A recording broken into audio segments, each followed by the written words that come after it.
Are you ready to explore the unknown? Dive into the world of the strange, mysterious, and unexplained with Eerie Expeditions magazine.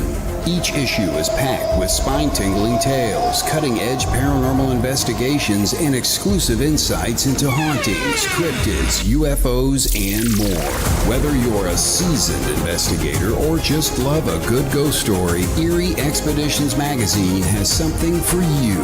Join our growing community of truth seekers and adventure lovers. Subscribe today at EerieExpeditionsMagazine.com and unlock the secrets of the supernatural. Are you ready? That's EerieExpeditionsMagazine.com, where the extraordinary is just a click away. Dare to discover.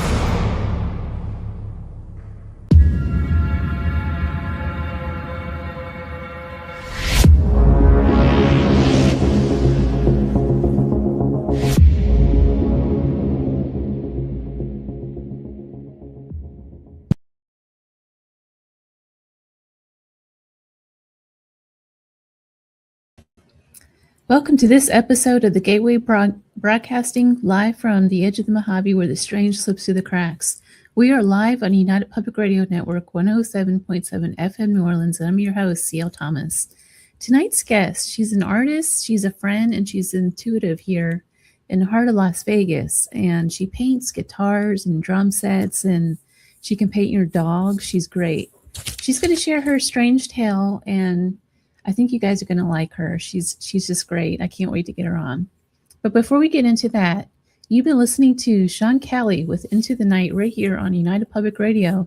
He comes on again on Sunday nights at, I think it's 4 p.m. Pacific time. I always forget. So just to give you guys all a heads up, there's something wrong with our radio network right now. They did some sort of update, and so all of our stuff kind of got deleted. So we're kind of scrambling this week to try to figure it out. So as you just saw, it was the incorrect ad that I just ran for Eerie Expeditions magazine. But I did not forget. I know it's the wrong ad, you guys, but listen, for a short time only, if you sign up right now at EerieExpeditionsMagazine.com, you guys will get the magazine completely free, and this is going to go on for the next month. And the magazine's going to come out on January 15th. So just FYI, that's this week. So stay tuned for that. So I noticed that also that this is another pre-record, and I do apologize for that too. There's been a little bit of a mix-up with scheduling. So next week, I will be back on the show. I'm going to do a live. And you know what? I'm not going to have a guest. I've never done a solo show with you guys. And so I realized that some of you who've been listening from week to week probably don't know a lot about me other than I come on, I chit chat for about 15 minutes and then I bring on a guest, right? So next week, I have a couple of books out. I know people out there may not even know that. I don't know. Do you know that? So I'm going to come on here and bring your questions. I'm going to talk a little bit about my personal journey, my life in the paranormal, and where it all started for me. I could talk about haunted Mojave locations. That's like my favorite thing to talk about right now. Haunted Las Vegas. I can talk about spirit art. You name it, bring your questions. You have me one-on-one for at least 50 minutes next Tuesday right here on UPRN. So stay tuned for that. I'm my own guest. But back to tonight, we're going to step back a few years with a strange tale, and it's a very inspirational tale. So joining me is Nancy Spurlock. She's an intuitive local artist, and she's right here in Las Vegas. Let me get her on here. Nancy, welcome to the show. Hi, thank you for having me, CL. How are you? I'm doing great. It's nice to see you. So Nancy lives not too far from me. I could probably throw a stone and it'll hit her house. So Nancy, tell me a little bit about your background. I don't want to get into the story just yet, but just a little bit about you and how you got into artwork. Well, I've been an artist professionally for 10 years now, and I had an inciting incident 10 years ago. I got breast cancer, But the way I found out I had breast cancer, I kind of had an intuitive experience. And if you want to get into that deeper later, we can, or if you want to talk about it now. But after that, I became an artist, and I had never done art. But that was kind of how I did. And now I'm out in Vegas, and I'm doing drum show art and just all kinds of art, like you mentioned, dogs, whatever, instruments. Just whatever someone wants me to paint. And I'm going to actually start painting my paranormal experiences. Yes, you are. And I can't wait until you do that. We do have a little thing that we're going to do. I plan on actually recording you and doing some video work and interviewing you with some of this. Right. For a little short film. I can't talk tonight. But just to give the audience kind of an idea of the kind of artwork you do instruments, like you said. You also do, you paint people's pets and things. Can you show us the guitar you have? Okay, well, let me talk about it real quick. But behind me is a painting that my father did. He was always into UFOs and aliens. So based on his inspiration for me, I did a little intergalactic sock hop guitar, and I put some aliens on it. And I have a YouTube channel, Nancy Spurlock Art on YouTube. So I show about this art, and I talk about this art and how I paint these kit guitars, and I put all these different things. Like this one has a poem on it, but alien inspired. Tribute to my father. I love your work, Nancy. Thank you. So, okay, when I first met you, I met Nancy in the pool. We have a community pool here, and she was out there sunning, and I like to do the same thing. And we just kind of hit it off. But the story she told me is just amazing. And then, of course, I started looking at her YouTube channel and watching some of the stuff. And yeah, this is just so great. So you talk about how your intuition saved your life and led you to becoming an artist. Can you talk about that? Yeah, sure. So what happened was I had never done art, and my parents, my family, they're artists basically, but they were always hobby artists. But I had in 2015, it was the summer of 2015, there was a power outage. And I had found a lump in my breast. I was like, what am I going to do during this power outage? I thought, oh, I'll do a self-breast exam while I'm waiting for the power to come back on. Well, now, who thinks of doing that? My intuition told me to do it. Thank God. So I did the exam, and I thought, I found something, and I thought, that doesn't feel right. But it didn't feel like what I had always heard breast cancer would feel like, which people are like, oh, it's the size of a pea, it's round. Mine was nothing like that.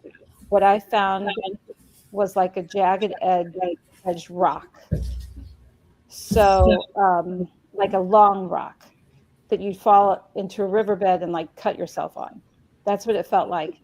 So I thought, well, that was weird. And about the time I thought that was weird, the lights came on. Literally in my house, and I kind of forgot about it, but it kept nagging me, the thought of it. It didn't bother me physically, the actual rock, but so I went to a doctor, and the doctor, his wife had passed away of breast cancer. Hi, Lindsay. Never fails. I love you. So his wife had passed away of breast cancer. And so he was very concerned because he knew it didn't feel right either. So he sent me to get a mammogram immediately. And I went down the hill, which was just down, the hospital was just up the hill from the cancer center. So I went down the hill and I got a mammogram, and they couldn't find it. And I thought, that's strange because this thing is weird feeling. And then I had 2 ultrasounds. And the second ultrasound, the doctor came in and she said, I'm not seeing anything on my films, like the mammogram, anything. And I told her, I said, get over here and feel this. And she did. And when she felt it, she drew her hand back very quickly. And I could tell by the look on her face, I thought, I'm in trouble. So she immediately sent me to a surgeon. So I went to the surgeon's appointment and they got me in like right away. And the surgeon said, I see a lot of cancer. I feel a lot of cancer. I don't think that's cancer. I don't know what that is, but you probably should have surgery. Come back in 6 months. Let's see what happens to it. Let's see if it grows or changes. And so I did. And when I went back in 6 months, that was January 12th, 2016, I had already painted this woman. So the woman I painted, I had gotten an early Christmas gift in December. And I painted this woman because she came to me in a dream. And it was something I had seen on Facebook. It was kind of like a drawing of like almost like a calico wearing Holly Hobby type old fashioned girl from like Little House on the Prairie times. And so when I dreamt about her, though, she was staring at the moon and her left breast was exposed. And there was a very prominent light right where what I was feeling was in the dream. And I dreamt that dream for 5 nights. And on the 5th night, I said, I kind of just sat up in bed, like, not though like you would just sit up in bed to get out of bed. I was kind of pushed out of my bed, like pushed forward. And I said, okay, I'll paint you. So I had gotten this Christmas gift and it was a tiny little paint set and just 2 canvases. And so that first canvas, I painted what I called Lunatic. And so I painted her and I thought, well, that was fun, but I'd never really painted and it was just black and white. And I just hung it next to my bed.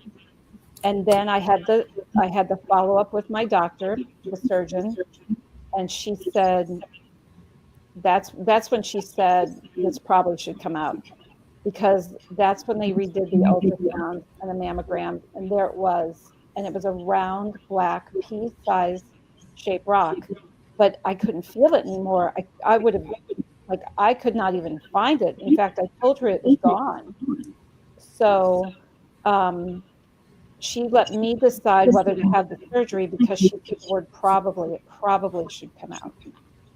So I went home that night, and for the next 3 nights, the painting now is waking me up. So I'm being pushed up out of my bed, and my head is now being physically turned to face this painting, like not by my doing. So on the 3rd night of that, I said, okay, I'll have the surgery. Stop waking me up. And so the next day I called her and I said, I'm going to have the surgery. So like 5 days later on the 20th, she scheduled it and I had my surgery. And 2 days later on the 22nd of January, 2016, she said, I am so sorry, but that was stage 1 breast cancer. And your tumor growth rate was almost 60%. 20 is considered high. You would have been dead by Christmas if I had not come in. And I almost had canceled that January 12th appointment because I thought it was gone. And so sometime in between there, January 1st, before I even had that first doctor or that follow-up appointment, I painted Alice Cooper with that second canvas. And I painted him in color. And when I did, I put that on Instagram and people started liking it. And after that, that's when my art career took off. And then when I got diagnosed with cancer, 1 week later, I got laid off, so to speak, from my job, which I said to them, they said, due to budget cuts. I said, so when the budget's better, I'm coming back. And they said, no, we've eliminated your position. I cleaned out my desk and left with an ice pack on my breast because I'd had surgery and my things from my desk. And I went off and I became a professional artist. So that's how that started. Do you think that when spirit was waking you up and leading you, it was almost as if like you painted that spirit and she was like coming out of the painting to tell you, hey, wake up, wake up. Not only does she like save your life physically, but she also kind of leads you in a complete different direction. Oh, yes. Do you consider that a form of spirit art? I did not think of it that way at the time because I didn't know any better, but I definitely do now. And what happened later, though, a year after I changed the painting to be a different painting, and I kind of made it more ethereal, and I put these green colors and blue colors, kind of like this. One side was one color, one was the other, of a woman, and I still called her lunatic, and I started doing advocacy to remind women to do self-breast exams. But then when I survived, I painted that painting all draped in white, and I put just blue around her and got rid of the green, the infection. And then I painted the original black and white painting. I put a shirt on her because I was like, I'm going to steal this painting off, and we're going to call that time in my life done. So you just painted her over. Well, I did. Do you think this was a spirit guide that came through? Oh, absolutely. Absolutely. Because I mean, I'm not joking. People are like, oh, so you sat up in bed. I'm like, no, something like physically pushed me, and like I halted, and then I did that for 3 nights. So the first thing, you know, I dreamt it for 5, but when I was physically being pushed, I'm sorry. So I dreamt it for 5. When I was dreaming of it for 3 on that 3rd night, that's when I got pushed up, and my head was turned, like literally like that, like I had no control, and it was turned toward the painting. And I said, okay, I'll paint you. But that's always been, I think that was the first time I became aware of really deep-seated intuition. But I had always had, starting with a kid with blowing light bulbs, that's when I knew, like I kind of started remembering my history of things, and it all started piecing together. And when I met you, you have this glow about you. And as I walked up to you, I knew we were going to just be instant friends, because I could just see that spirit guide around you, maybe, you know. And I'm learning so much from you and your podcasts. And because a lot of people, something I'll talk about later, maybe if we've got time, is what used to happen to me as a kid. And I would just blow these light bulbs all the time. Well, people were like, oh, you have Reiki healing energy, because my mother always called it that I had healing hands of light. And I didn't even know what Reiki was. And we weren't religious, so we weren't into like faith healing or any of laying on the hands. That wasn't a thing. I could just pop these light bulbs, and I could touch you, and you'd feel better. No, you did say that you called it growing up glowing. Mm-hmm. And that, so do you have healing hands? I would assume there's some sort of, like people have always said to me, how did you learn how to paint? And I said, it just comes through me and out my hands. I don't know. I have no idea. And I can paint portraits. You know, this, my fun little UFO guitar isn't quite my level of portraiture that I'm known for. But I mean, I definitely have all those kind of portraits, and people are like, wow, you know, you're Paul McCartney. You looks just like Paul McCartney. And how did you do it? I'm like, I have no idea. I just paint it. It just comes through me. And they're like, how do you know when to finish a painting? I'm like, I just know when I'm done. I just know it. And I put the brush down. It's like I'm possessed with this spirit. So you painted, who was it that you painted just recently? It was, you started with this guy, and you just painted another one on the handle of a golf club. Oh, Alice Cooper. That's right. That looked amazing. I painted it on the crown, the top of the golf club, to commemorate my 10 years. Yeah, and what happened was, too, when I painted Alice, after that, I became friends with members of his band. I've met Alice, I've met his wife, his son, his daughter. When his daughter would come to town with her band, I became friends with them. I've done guitars, I've done jewelry, I've done greeting cards. I've taken them to the grocery store. I've taken them to the mechanic to pick up their van. You know, it's like we're friends now. So it's crazy, though, how all that happened. And Alice's drummer, Glenn Sobel, was the first drummer I painted at my very first drum show. And that is really like what, helped me raise my 2 kids after having lost my job and going through a cancer diagnosis, was drum shows and meeting all those musicians through the drum show community. You have another drum show coming up, don't you? I do. It's March 29th here in Vegas. Yeah. And I'm actually going to be painting some hands holding drumsticks, because speaking of hands, and those guys are all fantastic. The drum show community has really embraced me. But I am going to do a special painting that has to do with hands, and they're holding sticks, where I hold paintbrushes. They hold the sticks. Well, I guess they're kind of stickish, right? Yeah. For sure. I don't know. Sure. But okay, so I'm going to back it up just a little bit to where when you were a kid, Right. and were the light bulbs going out at that time, or did that start later? No, I was about 8 years old when I remember, as far back as I remember with that. My mother, she had a beauty shop, they called it, a hair salon now, in our backyard. She had a separate shop. There was a problem. We had an intercom system between our home and the shop. And sometimes when I would touch it, it would zap out. And then, but if my brother worked it or touched it, it would be fine. So I got, I thought, oh, I'm just not doing it right. And then after that, I started, like, anytime I would get near the light bulbs for the lamps, I would pop them. And I mean, like, I wouldn't even turn the handle or turn the switch or anything. I would just get near it and they would just. So after that, my mom said to me, Nancy, you're not allowed to touch the lights anymore, or you're going to have to start paying for all these bulbs. And she meant it. But what she did notice was when I would touch those bulbs, I would go out and I'd say, Mama, I broke the lamp again. I don't know what I'm doing wrong.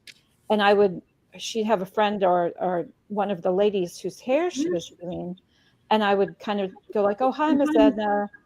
Hi, Miss Joanne. And I would touch them and they would say, wow, you're electric. You're making me feel this way. And I would light them up, so to speak. So, and these were elderly women. So I just never thought of it. And my mother would say, yeah, she's got those healing hands of light because I'm blowing all her bulbs. So it started there. And I do recall some things.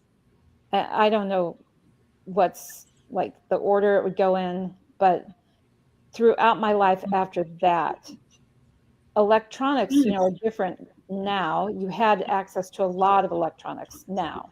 But back then I didn't have that kind of access. But as I started to age, anytime I would get anything battery operated or electronic, like I went through a lot of computers.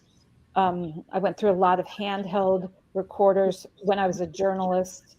And they were like, what are you doing to these laptops? What are you doing to these? I'm like, I don't know. But I was older then. But I always kind of just had this energy. And then I had evidence of always having like a light around me in photos. But back then, you have a film camera and you get your film developed. Sometimes that would happen, right? Well, I could be in the photo with other people, but I would be the one with the aura around me, and they didn't have it. So it's like, I don't know. Who knows? Who knows? Now, do you see people's auras now? Well, I know you said you saw like something around me in the pool, but is it color? Is it just a light? I think what I do is I can see a good person's aura, but I can feel a bad person. So like when I was walking up to you, now we were out in the sun, but I knew you were good energy. I could tell you were glowing. I could just tell. But I have been in places where I will encounter someone and I can feel that darkness. And I'll just be like, grabbing my kids to get away from them or whatever, crossing the street. because I just know. And I just know intuitively what's going on with them. And as I've gotten older, I can fine tune it, because then I got to where I met this girl one time, and we won't name names, but I met her and immediately I saw something. I'd never really seen this kind of stuff before, but I saw 3 gold trophies. And I thought she must be an actress. But the thing was, she was in a different field. And to protect her, I'm going to say that. So, but I kept waiting for her to change careers and to get these 3 trophies. But what I found was she had so much drama in her life that now I interpret those 3 trophies as drama. And she was like times 3. So I can now, I've had encounters with people where I can feel or see something, but not to the level of like Teresa Caputo or somebody, you know? So I don't know. It's just sometimes I've had to tell people stuff. I went on a date one time, and this guy, very attractive. And I'm single. It's very hard to find a single eligible man in Vegas. Yes, it is. Yeah. But I told him, I said, we're not going to date. I'm meant to tell you something. And he's Australian. And I just said to him, I said, you're Nana. Because I go by, like, in my life, you have grandmas or grannies, because we're all Southern. You know, my family is. I was raised in St. Louis, but my family is all Southern. Well, I said, your Nana is trying to tell me something to tell you, and it has to do with your lungs. And he went to the doctor after that, and he did. He had a lung problem. But I could just, like, at times be like, oh, Nana, that was a nice message, but he was a single guy. And I'm not supposed to date him. You just wanted that. Okay. You know, you just got to accept it sometimes. It's like, dang it, spirit. Yeah, exactly. Have you ever thought of taking like Reiki classes or anything like that? Have you done that at all? No. To try to develop the healing hands a little more? No, because after the cancer, I'm going to need some water. After the cancer, what happened was I didn't want to absorb any more energy or any more of that. I didn't want that. So I didn't want to be around it. I didn't want to absorb, because I had wondered, I had been in a very negative situation when I had cancer at the company I worked for. And I wondered if I took that on, you know? You know, it's interesting you say that, because I just had a conversation just recently with another medium. And, you know, I do mediumship work with spirit art. And one of the things that happens in this line of work is that you tend to take on a lot of the negative emotions, the negative energy from other people. For instance, like when I go to some of these haunted locations that I've been to, and I don't go to them as often anymore for this reason, you end up taking their stories home with you. And a lot of times it's negative, sad, or very emotional. I'm one of those people that tend to carry that around with me. And I'm a 2 times cancer survivor. Right. A lot of people that are in mediumship either have or had cancer or some kind of really serious illness. So whenever you say that, I really think there's something to it. Yeah, absolutely. And I think too, so to move ahead a little bit to make you understand and your listeners understand. So as I was growing up, and now I'm 16, my friend and I started playing with the Ouija board. And she was 17. She had this cute little sports car. And we would just take that Ouija board with us everywhere, like it was our friend, put it in the car. We'd just go play it in cemeteries and all kinds of things. Well, we had that thing moving fast, and it was giving accurate information.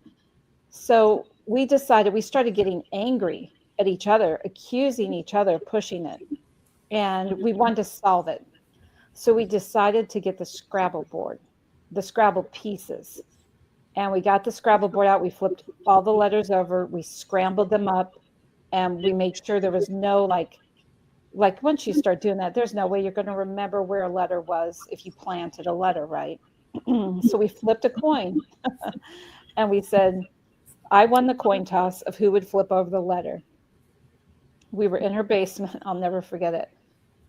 We asked the Ouija board what the letter was. So I had reached over and I pulled it out, but I barely, I just got the lip of that box and just set it over on the carpet. There was no looking, there was no feeling underneath it.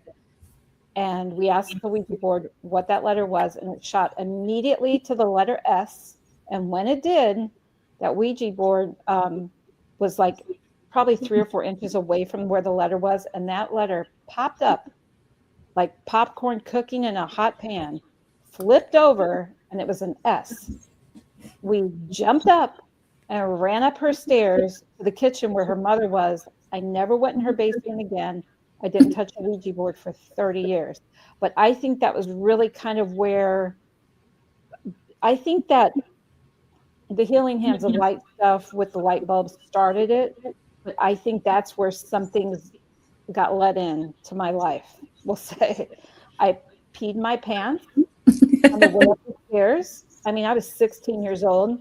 Scared me so bad. So yeah, that I think is where the first time the negativity came in, because we played that Ouija board all summer long for 2-3 months.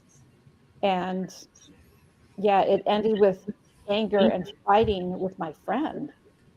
And then that happened, and I peed my pants on the way up the stairs, So I think that's where I kind of let it in.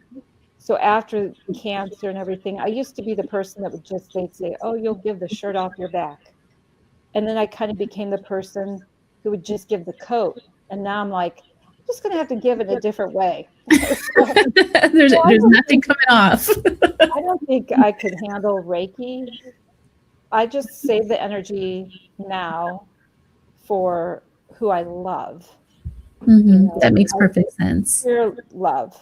I could, heal my kids, a good friend, but just only love, just in case someone's got some stuff going on, a stranger. I can't have it. Now, I think around Halloween, was it? I brought a Ouija board to your house. Mm-hmm. Yeah. Was that the first time you touched a Ouija board in years? Well, okay, so you met my cousin, Tina, who was visiting, yes. And she's a self-proclaimed witch, and she collects Ouija boards.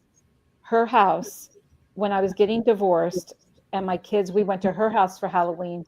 That was the first time I touched it in 30 years. But I mean, literally just touch it and move my hand. I didn't play it. I didn't do anything. So when you came over and brought that was, and you know what happened. Yes. Tell that. Yeah. So, I do seances every now and then, like maybe once in a blue moon, for people who ask for that sort of thing. And something always seems to happen, which at your house, it just happened to be the door slammed shut.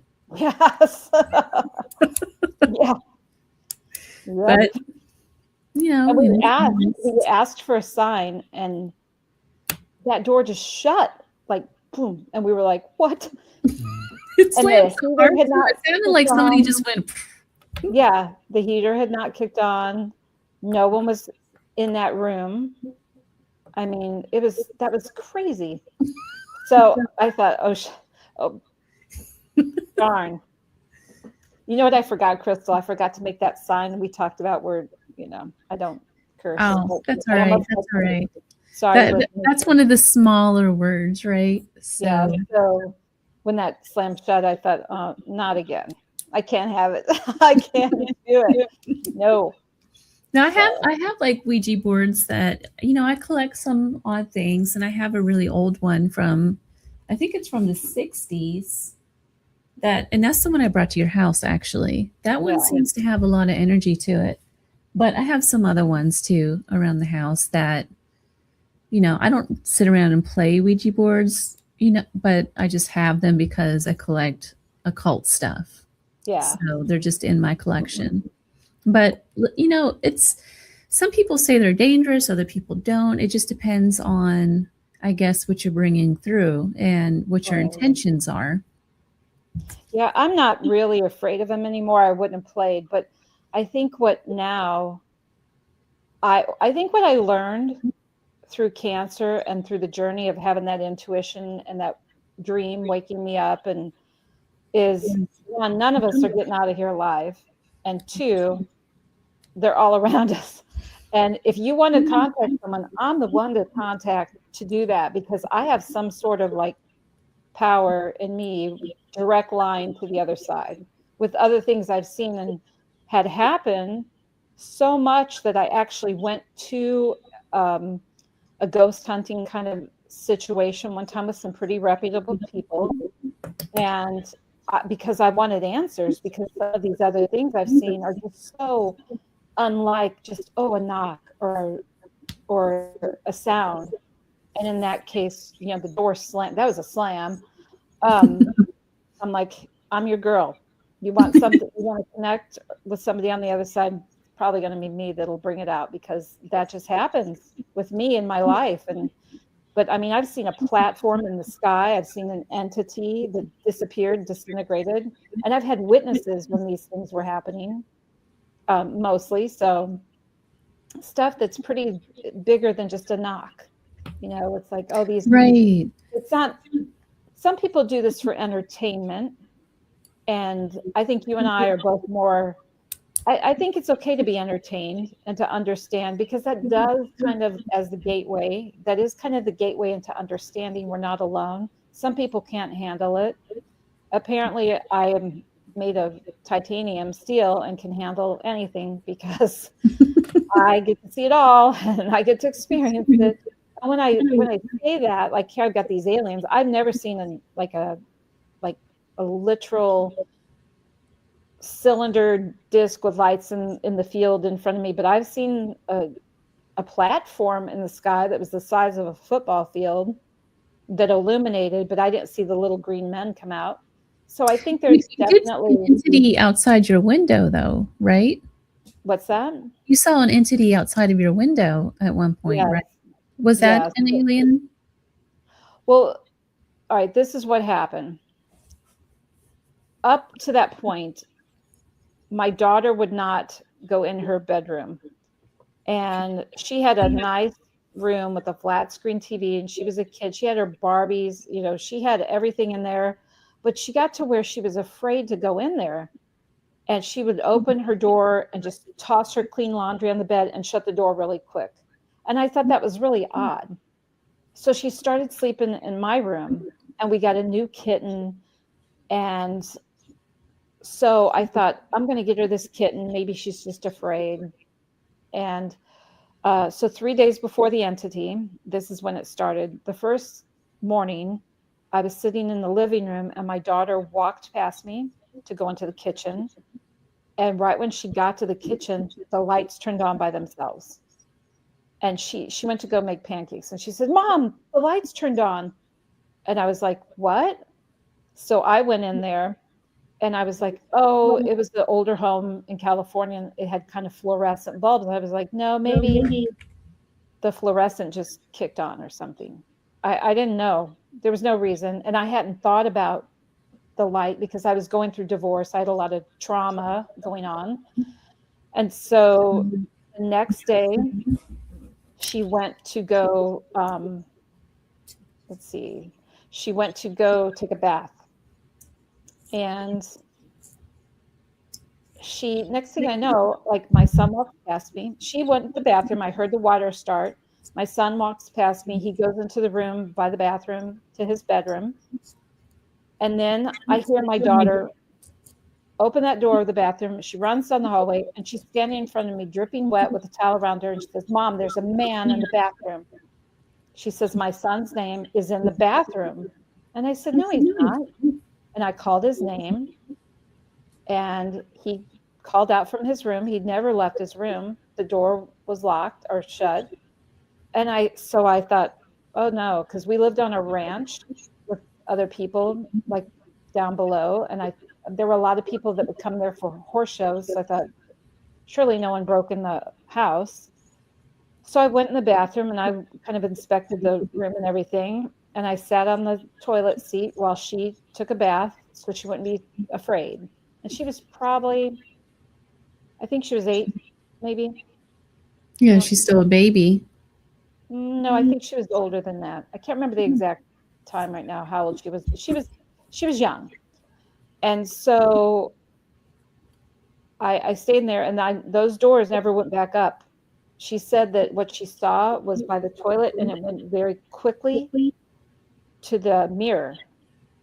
And I said, maybe it was your hair. You know, I was trying to justify it. So the third day, I was doing Always laundry. threes, isn't it? What's that? It's always in threes. There's a lot of threes. Yeah, and here it goes. Get ready for this. So the third day, I had been doing laundry. Now I was getting a divorce. And my parents had loaned me their car because I didn't have a car. And I had been doing laundry, and the washer and dryer were in the garage where we were living, and their car was in that garage. Now their car that they loaned me was older, and you couldn't just pop the hood. Like if I'd go to get the oil changed, I took this metal spatula and I would pry it open, and I'd have to push it open, the hood of the car, because it was that hard to open. So I had been doing laundry throughout the day, and it was just my daughter and I home that day. And nobody, I mean, the doors were locked. We'd stayed inside all day. I go out there to do the third load of laundry, and the hood of the car is popped. And it stopped me in my tracks. And I got this feeling, I was like, oh no, it's back. The lights coming on, the thing in the bathroom, you know, this is popped. And it just sent a shiver down my spine. And I thought, oh my God, because I knew no one was in the house. So that night, we were in it was like a suite, like a master suite. My son was in my seating area. He was older. So he's 4 years older than my daughter. And she fell asleep on the bed because during the 3 days, my daughter started saying, Mom, my room feels better. It feels good in there again. I can go back in there. So whatever was in there is now out in the house, loose. So she fell asleep on the bed, and I was playing spider solitaire. Now here I am, missing electricity. I'm next to the window.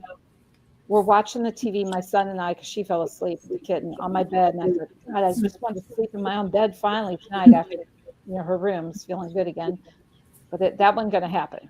So we were watching 2.5 Men.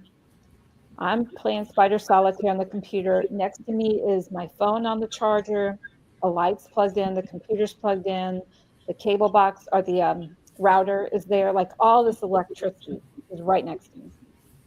And the show ended. He said, I'm going to bed. And I said, okay, good night. I got up and I walked through the house, turned off the lights, made sure all the doors were locked. And I came around the corner to go back in the bedroom. And there in the window, it stopped me in my tracks, was this thing. And I didn't have the word entity yet. I'll tell you when that happened. There was this thing in the window. It was very short. And in where the lamp was, I could see just total oval. For your listeners who are listening on the radio right now, I'm circling my face. It was an oval shaped blackness where a face and a head should be, but it was a shape of oval. And then there was a shoulder and a pec, and those were gray. So the head part was black, but the light was shining on this like sheen of muscle, and it was very developed. It was like a man. But when I saw it, I felt, this is going to sound weird, but I felt like it was an insect. I just had this feeling like it was an insect. So it stopped me in my tracks. And it was very short, and it was turned looking at my daughter on the bed. And I just had this overwhelming fear come over me. Like I thought, is that a man? Like my mind was like, is that a man? What is that? What the H is that? I didn't know what it was. And then I felt it look at me. And when that happened, I just bolted for the wall and laid flat against the wall where it couldn't see me. I never heard it run off. But right before that happened, it disintegrated in like pieces and just left, and very quickly, just like my daughter had talked about. But it wasn't like smoke. It wasn't like particles of like something you could pick up. It was almost like I keep telling when I tell about what happened, it was like in the glass of the window, like it was almost like a television screen in the window, and it just left. But it like in that motion, I never heard it crack a leaf. I never heard it jump the gate. I never heard it stomp off. So I'm up against the window. I'm looking at my daughter. I can see her out of the corner of my eye, and she's asleep. I know my son is safe. And this feeling came over me again. Feeling is where it's at. And I heard the words, show no fear. And like a robot, I went over and I turned off my power cord, just the whole power cord. I didn't like bother to individually turn things off. And I got in bed. It was gone. I got in bed and I just sat next to my daughter, and I kept my ears open in case my son needed me. And I held that blanket up to me, and I could not go to sleep. So that was like midnight. So probably 3 a.m, I just kind of just passed out because I was just exhausted waiting for this thing to come in. I didn't know what to do. So the next morning, I called my ex-husband and I told him what happened. And I called my brother, who doesn't believe in this stuff. And I told him what happened. I said, if anything happens to me and the children, please tell the police this is what happened, the circumstances leading up to this, because I don't know what that was. But my daughter and my son were like, Mom, whatever that was, you gave it the energy to leave. The house feels good again. My daughter went and slept in her bed. They didn't care. They weren't scared. We were going outside playing at night. And I'm like, get back in here. I went and got blankets and finishing nails, and I nailed blankets around the window. I was so terrified of what that was. And then I got angry. And I was like, come back here. I started challenging it. I wanted to know what it was. And I went to one of my friend's house who is a tribal member for the Pechanga tribe. And he's like, oh, do you want my cousin Bear to come over and stage your house? That's just an entity. And sometimes you'll see 3 of them at the foot of your bed. I'm like, no, I don't want to see that ever again at the foot of my bed or anywhere. I never want to see that in the window. Are they from a Native American tradition? Yes, Pechanga. Okay. So this was in Temecula, California. So he said, sage the house. My ex-husband said, sage the house. I got sage. And I opened the windows and I sent this. They're like, send it away. I sent it, and because I'm kind of funny, but I sent it to space junk in outer space. I was like, that's how far you got to go. But then later I was like challenging it. Come back. I want to see you. What were you? I didn't understand it. And it had been a while since I'd had any experiences. I didn't have experiences at all during my marriage like that. I saved kids' lives instead. So anyway, I challenged it. And then my brother calls me really early in the morning, a week later. And I thought, oh my God, my parents must have died. My brother never calls me. And he knows I'm a late sleeper. So to call that early, something's wrong. And I answered it. And he said, Nancy, you know that guy we were going to cast in our film?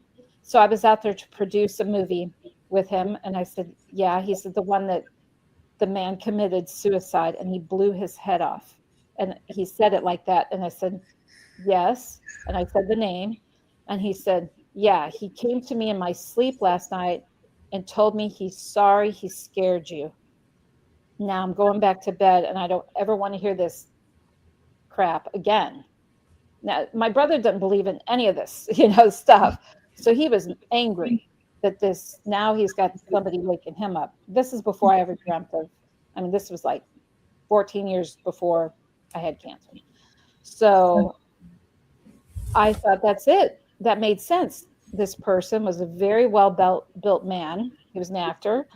And this this entity didn't have a head. And they had him cremated. His family did. And so I thought, that's what I saw. So after that, I thought, I'm just not going to be afraid anymore. I don't have to invite it in, but I just can't be like scared of the stuff. Because my daughter, who was a child, said you gave it the energy to leave from the lights, from the car battery, from the water, whatever. You gave it the energy to leave. And I believe, that first encounter, like with the lights popping on, I thought, well, that was weird. And then the entity thing in the window or in the bathroom dashing, I thought, maybe my daughter's got the gift too. That's where I was think going. she does. I've met your daughter, and I think she does. Yeah, I think she's very old. But when I walked out in that garage, CL, and that car hood was popped, I thought, oh my God, I'm in trouble. There it goes. Buckle up, because it's all going to come back now. Now, you say a really interesting thing, though. You use this energy, your intuition, to help guide you through life and help guide the lives of your children. I think that's a big step, because I think a lot in paranormal world, right now the paranormal world is really caught up with entertainment. And so everyone's using it to run out of buildings scared and to film scary things. They're not really using it to make money, To make money, that's a big one. But they're really not using it to help themselves, to help anybody else. And I think that's more the point of it. Yeah. Yeah, in my opinion, it is. I know when I paid for that ghost hunt with these reputable people, I went and I had a fun experience, because I was making memories with my daughter and I was meeting people, but I kept asking them, have you ever had this happen? Have you ever seen a platform in the sky? They looked at me like I was insane, because they were used to hearing like a knock, right, or capturing a voice. I'm like, I have seen a platform reflecting the ground below with my friend. We both witnessed it come across the road and turn into the road reflection and the car. And we rolled down the windows and it was silent. And it was enormous. Oh, sorry, you've only heard little like sounds. Then I'm like, I'm the expert. So I didn't need to go to anymore. I was like, I'm done. I need to find a new tribe. And I saw you and like, she's my tribe. I know I couldn't hang out with this woman. That means a lot, Nancy. Thank you. We are just about out of time, but I really want you to talk about where people can find your artwork. And if they want a picture of like their dog or somebody, they want to commission you for a piece of artwork, how do they do that? Well, I have my Nancy Spurlock Art YouTube channel, but I guess the best way to get a hold of me is through my Instagram. So it's also Nancy Spurlock Art on Instagram, and just send me a message. Tell me how you've heard about me, but I'm going to paint some of the things I've talked about. I was always afraid to paint them until I met you, and with your spirit art is so beautiful and got me so excited to do that. So I'm going to try that rather than painting drummers.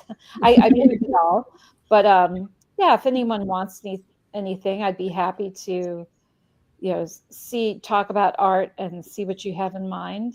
Yeah, it was a gift, truly a gift given to me that absolutely 100% saved my life. When that doctor said my tumor growth rate was almost 60% and 20 was high, that I would have been dead, I think that painting, I think that spirit that pushed me out of bed and had me paint it.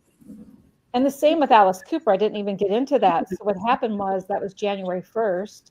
I was watching a show called Supermensch, and Alice Cooper was on there, and he had these blue eyes, and I thought, I'll paint a colored painting. And again, I got kind of pushed up and off my couch, and I painted that. So something was with me.